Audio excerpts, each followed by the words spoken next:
Welcome to A Word for Wednesday. Thank you so much for joining us. Each Wednesday, you will find Boggs Family Ministries is here with our host, Davy Boggs. Having you along with us is a wonderful addition. Now, let's enjoy together A Word for Wednesday. Thank you, Brother Devin, and thank you for joining us today on A Word for Wednesday. We are living in uncertain times. We have endured 2+ years like we have never had in our nation, not to this magnitude. 2 years of pestilence, death now at 1 million in our nation and millions around the world. Sickness like we have never known.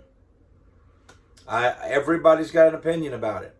But the fact is, without our opinions, the fact is very uncertain times. Now we have war in Eastern Europe. War like we have not had on a scale since 1945. 77 years. War that is affecting not just the Ukrainian people, not just the Russian people, not just people in those satellite nations in Eastern Europe, but they're affecting us, people around the world. This war could spread. It may not spread. It could easily spread. We just don't know. That's the thing I'm talking about, uncertainty. It has affected oil prices. Our gas prices were already going through the roof for whatever reason. And now they have a even better excuse to raise the prices. Gas well over $4 a gallon in some places. It's getting more difficult to find it under $4 a gallon in places where we've been. Diesel well over $5 a gallon at the truck stops. I have seen it in 570s, 580. I have not paid that yet, but we've paid over $5. I mean, just uncertainty. We're in the we've been in a boom in housing because there is a housing shortage. So some people feel like the prices are not going to fall really, really hard in housing, but they have been. I mean, even if you're selling, I think we need to admit that prices have been artificially higher than they need to be. I mean, people went crazy about bidding on houses. Some houses didn't even make it an hour on the market and would have several offers way above the asking price.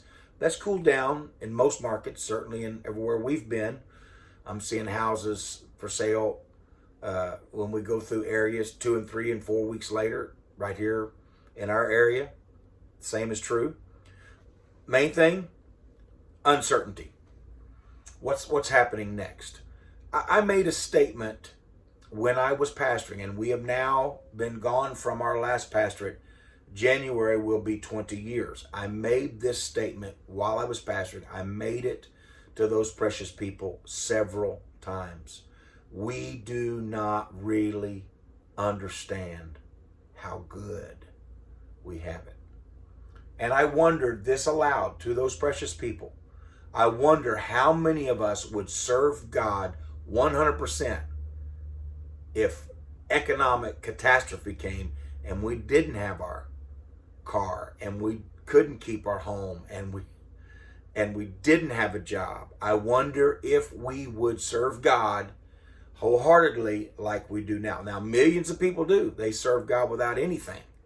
But would we, because we have been so used to things? And so in America, there is a lot of uncertainty. Now, I get comfort from the prayer that the Lord taught his disciples and us to pray.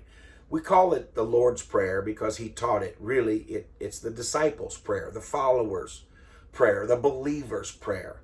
And I have taught this, I think, right here on Word for Wednesday. But I want to look at that one line. Give us this day our daily bread. And it's something that I pray on a regular basis. And by daily bread, I mean whatever I need to face this day. In the midst of uncertainties, give us this day our daily bread. If I need tacos to eat, you can give them to me. If I need grace for a trial that I didn't see coming, give me my daily bread. If I need an emergency miracle that I didn't have a clue was coming, give us this daily bread. If I need patience for a trial, Lord, give us this day our daily bread. If I need bread, if I need something to eat, give us this day. If I need money, give us this day our daily bread. It notches down the uncertainty level a little bit when we can trust God each day for what we need. Now, we don't like it like that. We like provision months ahead, but he taught us to pray for a reason, saints. Give us this day our daily bread. We don't know what's next. We do not know what's next, but God does. And so let's allow God to give us our daily bread. I want to read an excerpt, not the whole thing. This is from, I don't have a dust jacket on it, but this is from C. Roy Angell. Let's see, how can I turn that to maybe where you can read it? C. Roy Angell, Price Tags of Life. I have read from this before. This is about daily bread. I just want to read you just an excerpt. Dr. William Osler, who established Johns Hopkins School of Medicine, often stated that his favorite text was, give us this day our daily bread. A few years ago, this is of course written decades ago, he came from England to Yale to deliver the Yale lectures.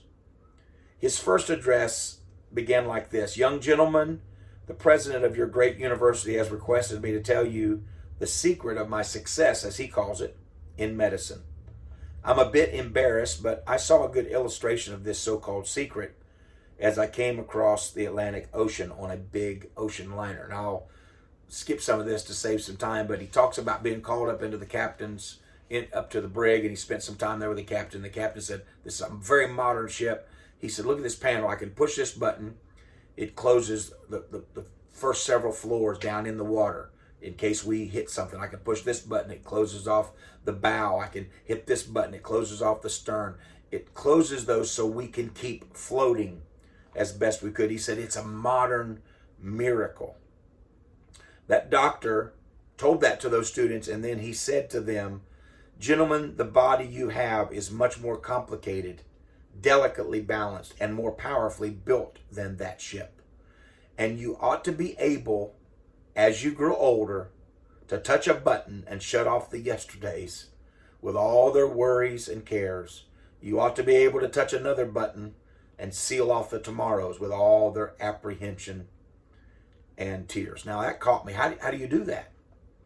He continued, when I was graduated in medicine, like some of you will be doing soon, I came to the final examination. I was worried about where I was going to practice medicine, and if I could ever possibly make a living practicing medicine, and where I could make this living. I was so afraid of the examination that I was walking the floor at night. I couldn't get any peace. One night I stopped my pacing long enough to pick up and read a little poem from Carlyle's Essays, and I found these words: you should not worry about the dim, unknown, and unknowable future, but you should view the duty that is closest at hand. Wow. View the duty that is closest at hand and accomplish as best you can the task that needs to be done this day.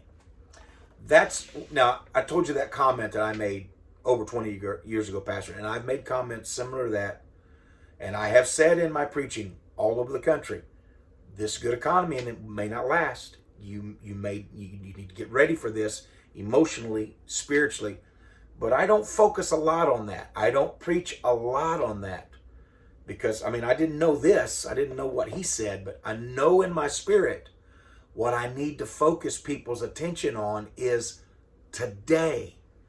We cannot worry and lose sleep over that dim, unknowable future. We must find the closest task at hand and do it well. Do what you can do this day. He said that sank into my heart, and I stopped walking the floor and took inventory of my problems. Which duty was closest at hand? Well, the examination was the duty. They were the first things. I took the exam and passed. Then my decision about locating was in front of me. Where should I go? Where should I practice? I made the decision. And gentlemen, I have learned to do that duty and the task that needs my attention to be done this day. I have learned to touch the control button and seal off the yesterdays with their mistakes and even their victories, and then touch another control button and seal off the tomorrows. C. Roy Angell says the weight of the yesterdays plus the weight of tomorrows will soon be too heavy for us and will not allow us to do a good work today. Wow. In that sense, we must live one day at a time. What's next, Brother Davey? What's next? What's going to happen? What if my house loses its value? What if I lose my job? What if my savings disintegrates? What if they take my retirement? What if my health insurance goes away? What if I can't? What? Yeah, and it's all swirling around in our minds. But give us this day our daily bread. You know, the children of Israel were given manna, bread from heaven. There's one condition. You only gather what you're going to eat today. But there's always people that won't follow directions, and I probably would have been one of them. They went up and they gathered enough for 2 days. So I don't want to go out there every day, so I'll just get enough for 2 days. And what was left over, they got up the next morning, it was wormy and it stank. God taught them. He was teaching them a lesson. I will provide for you day by day. Don't get greedy. Don't get lazy. Don't get greedy. There's going to be manna tomorrow. Saints of God, I want to go on record today telling you, if we're saved, if we're in God's hands, God will take care of us day by day. Come war, come bombs, come economic turmoil, come whatever, political unrest, fighting and striving and riots in the street. But I can trust God that tomorrow morning when I wake up, He's going to take care of me. Now, He may take me to heaven. That's the ultimate taking care of me. That's what I'm looking for.